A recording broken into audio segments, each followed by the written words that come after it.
મજામાં છો? વેલ આપણે આજે એક નવા પ્રોજેક્ટ પર કામ કરી રહ્યા છીએ અને પ્રોજેક્ટ છે વર્કશીટ્સ ફોર એફિશિયન્સી.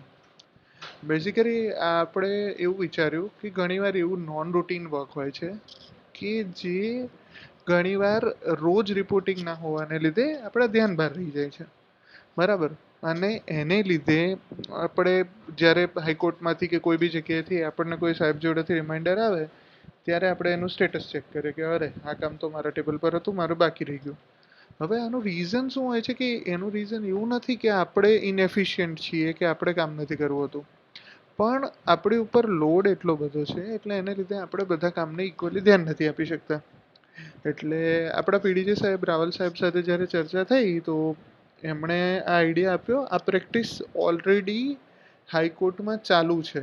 હાઈકોર્ટ, ગુજરાત હાઈકોર્ટમાં સરે પોતે આ પ્રેક્ટિસ ત્યાં વાપરી હતી અને એના બેનિફિશિયલ રિઝલ્ટ્સ મળ્યા છે. સો મેં એક એક્સેલ શીટ બનાવી છે એફિશિયન્સી માટે અને એક ડેમો છે. ઓલરેડી મેં અહીંયા આપણા જે એડમિન સ્ટાફ છે બારોટભાઈ અને ધવલભાઈ, બરાબર, એ બંને ઓલરેડી એમને આના પર મહિના જેવું કામ કર્યું અને એમને ઘણી એફિશિયન્સીનો ફાયદો થયો છે. એમનું કામનું બર્ડન ઘણું ઘટી ગયું છે, ટાઈમ બચ્યો છે, બરાબર. તો હું તમને આ વિડીયોના થ્રુ સમજાવું છું કે જેથી આપણે મલ્ટિપલ લોકો સુધી આપણે એક સાથે પહોંચી શકીએ. તો બેઝિકલી આ કરવાનો પર્પઝ શું છે? તો કે ભાઈ આનાથી વર્ક બધું એક જ જગ્યાએ, તમારું નોન રૂટીન વર્ક, યાદ રાખજો, તમારે રૂટીન વર્ક કે જે રોજબરોજ કરવાનું હોય, રિપોર્ટિંગ કરવાનું હોય કે એના વગર ચાલે જ નહીં, એવું વર્ક ઇન્ક્લુડ નથી કરવાનું. પણ તમારું કોઈ નોન રૂટીન વર્ક છે, તમારે એને ઇન્ક્લુડ કરવાનું છે. આનાથી થશે શું કે તમારું બધું જ નોન રૂટીન વર્ક એક જ જગ્યાએ ઓર્ગેનાઇઝ થઈ જશે. પ્લસ એને લીધે બીજું શું થશે કે તમારી એક્ટિવિટી, કઈ કઈ એક્ટિવિટીનો સ્નેપશોટ, એટલે કે તમને ખબર પડશે કે મારી જોડે કયું કામ કેટલું કઈ કેટેગરીમાં બાકી પડ્યું છે, એનું સ્ટેટસ શું છે. પછી બીજી આપણને એ ખબર પડશે કે એક સાથે કોમ્પ્રિહેન્સિવ પિક્ચર આવશે. એક શીટ ખોલી 15 ફાઇલ ખોલવાની જરૂર નથી, 2 ચોપડા ફેરવાની જરૂર નથી, એક એક્સેલ શીટ ખોલી અને જોઈ લીધું. તમારે આનાથી એફિશિયન્સી વધશે કારણ કે તમે ફટાફટ કામ કરી શકશો, તમે ટાઈમને પ્રોપર મેનેજ કરી શકશો. ઘણીવાર એવું હોય કે આપણે ઓવરટાઈમ કરવો પડે કે પછી કોઈક વાર ઓવરટાઈમ થાય, બરાબર છે, પણ રેગ્યુલરલી એ કરવું પડે તો દેટ શોઝ કે આપણું ક્યાંક મેનેજમેન્ટના ઇશ્યુઝ છે. અને એવું નથી કે ટાઈમની વધારે જરૂર બી હોય છે. કેટલીક વસ્તુઓ ખાલી જસ્ટ રિમાઇન્ડ થઈ જાય તો પણ આપણું કામ ચાલી જાય. ઘણીવાર કેવું હોય કે આપણે આપણા ટેબલનું કામ કરી લઈએ, બરાબર. ફોર એક્ઝામ્પલ, કોઈ સે ડિપાર્ટમેન્ટલ ઇન્ક્વાયરી છે, તો એમાં તમારી જોડે ફાઇલ આવે છે, પછી તમારે લિમિટેડ કામ કરવાનું છે, પછી તમે ફાઇલ નેક્સ્ટ ટેબલ પર કે સાહેબને કે ગમે ત્યાં પ્રોવાઈડ કરી દીધી. હવે એ જગ્યાએથી ફાઇલ પાછી આવતા ડિલે થાય કે પછી થોડા ટાઈમ પછી તમને યાદ આવે તો ઘણીવાર કેવું થાય કે આપણી ડેડલાઇન જતી રહે, બરાબર. હું અત્યારે તમને જસ્ટ એક જ મિનિટમાં આપણે ડિટેલ સમજાવીશ કે કઈ રીતે અમે અહીંયા શું કર્યું અને આપણી જોડેથી શું એક્સપેક્ટેશન છે. અને જો આપણે આ રીતે કામ કરશું તો આપણું વર્ક પણ ઘણું ઘટી જશે, આપણી એફિશિયન્સી વધશે. તો આ એક શીટ છે. આ વિડીયો તમને યુટ્યુબમાં જે અપલોડ કરેલો છે એની નીચે આ જ ફાઇલની લિંક આપેલી છે, ત્યાંથી તમે આ ફાઇલ ડાઉનલોડ કરી લો, ઠીક છે. તો જો આપણે પહેલાં જોઈએ કે ભાઈ ફોર એક્ઝામ્પલ ધવલભાઈ છે, આ શીટ બેઝિકલી ધવલભાઈ અને બારોટભાઈ, ચેતન્ય બારોટભાઈ, એ બંને માટે બનાવેલી છે કારણ કે બંને એઝ એન આસિસ્ટન્ટ કામ કરે છે એડમિનમાં. તો અમે પહેલાં બેસીને વિચાર્યું અને આપ પણ તમે એ જ રીતે વિચારજો કે એવા કયા નોન રૂટીન વર્ક છે કે જે એકથી વધારે દિવસનો ટાઈમ લે છે અને રિમાઇન્ડર ડેટ ફિક્સ નથી હોતી. મતલબ કે એવું ચાન્સીસ છે કે એને જો તમે એક ઓર્ગેનાઇઝ ફોર્મમાં ના રાખો ને તો એ મિસ થઈ જાય કે પછી અચાનક જ સાહેબ યાદ કરે કે ભાઈ આનું સ્ટેટસ શું છે, ત્યારે તમને યાદ આવે અરે સાહેબ આ તો ફાઇલ તો પેલાની જોડે પડી છે. એટલે આ ટાઈપના પ્રોબ્લેમ ના થાય એના માટે આપણે શીટ બનાવી છે. તો આવી કેટલીક કેટેગરી છે કે જે ધવલભાઈ અને બારોટભાઈએ હેન્ડલ કરવાની હોય છે કે જે નોન રૂટીન વર્ક છે, રેગ્યુલર વર્ક આપણે ઇન્ક્લુડ નથી કરવાનું. એમાં એક છે પ્રાઇમરી ઇન્ક્વાયરી, એક છે ડિપાર્ટમેન્ટલ ઇન્ક્વાયરી, એક છે વિજિલન્ટ કમ્પ્લેન, એક છે RTI, call for remarks, custodial death અને ઇન્ટર ડિસ્ટ્રિક્ટ ટ્રાન્સફર્સ. જનરલી આટલા કામ આપણે હેન્ડલ કરતા હોઈએ છીએ as an assistant level in an admin office. તો આપણે શું જોઈએ કે પહેલા લેવલે ફોર એક્ઝામ્પલ પ્રિલિમિનરી ઇન્ક્વાયરી કોઈ છે નહીં, પણ યાદ રાખજો આ કોલમ તમારે જાતે બનાવવાની છે કે ભાઈ પ્રિલિમિનરી ઇન્ક્વાયરીમાં કઈ કઈ વસ્તુ હોવી જોઈએ. તો કે સિરિયલ નંબર, કઈ તારીખે ધારો કે કોઈની ઇન્ક્વાયરી ચાલુ થઈ, કોની જોડેથી આવી, કમ્પ્લેન છે એના વિશે છે, હવે કયા જ્યુડિશિયલ ઓફિસરને મોકલી, કઈ તારીખે મોકલી, કઈ તારીખે તમારે પાછી જોઈતી હતી અને કઈ તારીખે જોઈતી હતી અને એકચ્યુઅલી તમને કઈ તારીખે મળી, અને અહીંયા રિમાર્ક્સ લખી દો. તમને અહીંયા વધારે ખબર પડશે ડિપાર્ટમેન્ટલ ઇન્ક્વાયરી કે જ્યાં પ્રેઝન્ટ છે.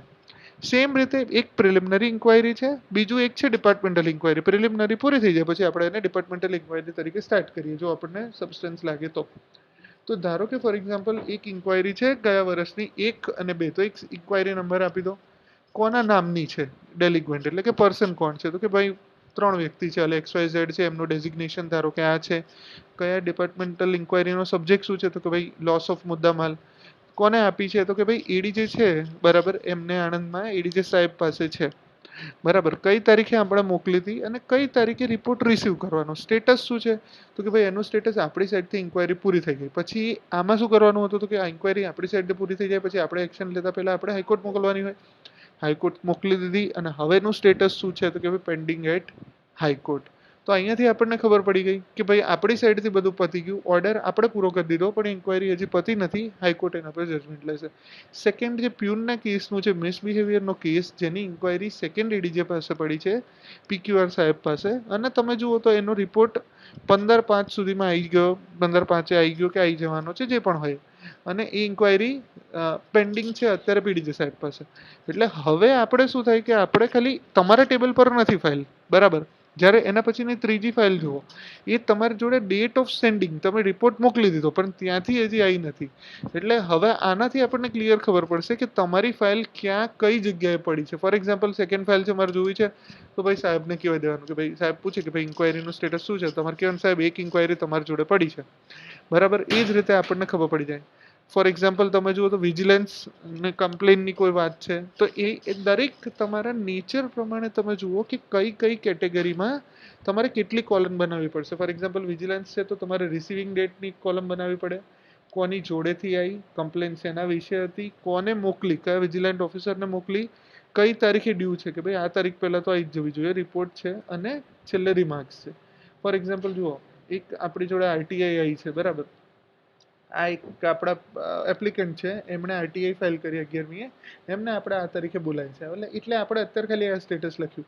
હવે જ્યારે એ આવશે 10મી તારીખે તો આપણે એને ડિસ્પોઝલ કેટેગરીમાં લખશું. ફર્ધર એમણે ધારો કે કોઈ અપીલ કરી કે બીજી કોઈ ડિટેલ છે અહીંયા પ્લસ કંઈ બી કરો, તમે ધારો કે ગયા અને કામ ના થયું તો એને રિમાર્ક્સ નામની એક કોલમ હંમેશા રાખો. ફોર એક્ઝામ્પલ બીજું એક છે કે જે કોલ ફોર રિમાર્ક્સ છે. આ વર્ક કેવું હતું કે એમાં તમારે કોઈ બી એક વસ્તુ મોકલી છે, તમારી રિમાર્ક માટે મોકલ્યું છે.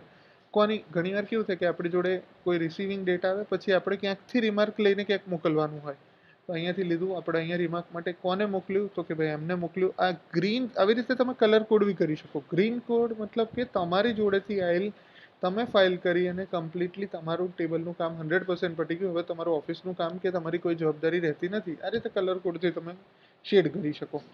એ જ રીતે કસ્ટોડિયલ ડેથ, ધારો કે કંઈ થયું હોય બરાબર, XYZની કસ્ટોડિયલ ડેથ છે તો ભાઈ એની ઇન્ક્વાયરી કોની પાસે છે, કોને મોકલી, કઈ તારીખે પાછી આવવાની હતી, અને જો 3-4 દિવસ પહેલાં આવી ગઈ, જો ના આવી હોય તો તમે અહીંયા લખી દો કે ભાઈ રિસીવિંગ ડેટ નહીં આવે, ડ્યુ ડેટ હતી પણ ડેટ થઈ ગયું, તો તમે અહીંયા રિમાર્ક્સમાં લખી દો કે ભાઈ રિમાઇન્ડેડ સર, કે આપણે ચીફ જ્યુડિશિયલ મેજિસ્ટ્રેટ સાહેબને આપણે રિમાઇન્ડ કર્યું અને એમણે કીધું કે ભાઈ હજી થોડું બાકી છે, 12 લાગશે, તો તમે રિમાર્ક્સમાં કોલમ લખી દો. એ જ રીતે મોસ્ટ ફેમસ કામ કે જે છે ઇન્ટર ડિસ્ટ્રિક્ટ ટ્રાન્સફર્સ.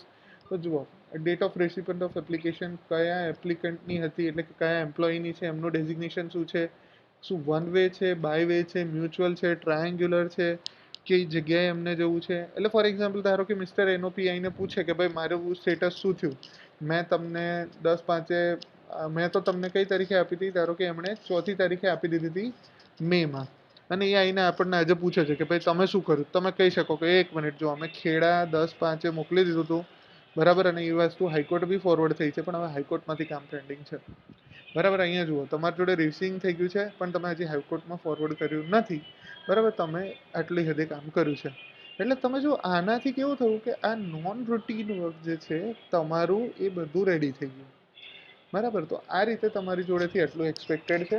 હવે તમારે આવી એક શીટ બનાવવાની છે અને તમારે શું કરવાનું છે કે વિધિન 15 ડેઝ, એટલે આજે ધારો કે થઈ 3rd જુલાઈ, ચલો આપણે 15 ને 20 ડેઝ રાખીએ બરાબર, 21 ડેઝ, 3 વીક્સનો ટાઈમ રાખીએ.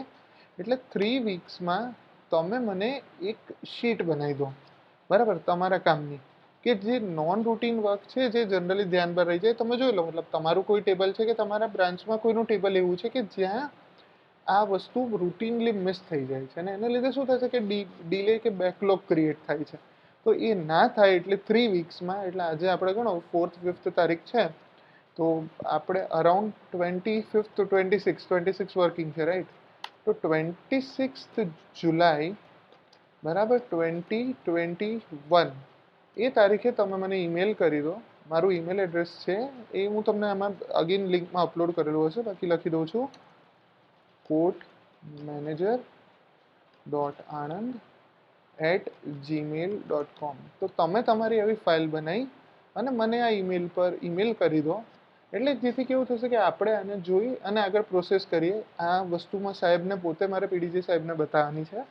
તો તમને અરાઉન્ડ 3 વીકમાં ટાઈમમાં તમે આને પર શાંતિથી બેસી લો, તમે એકવાર કામ બનાવો કે કયું નોન રૂટીન વર્ક છે, અને પછી એના માટે પ્રોપરલી તમે ઇમ્પ્લિમેન્ટ કરી દો. ઠીક છે?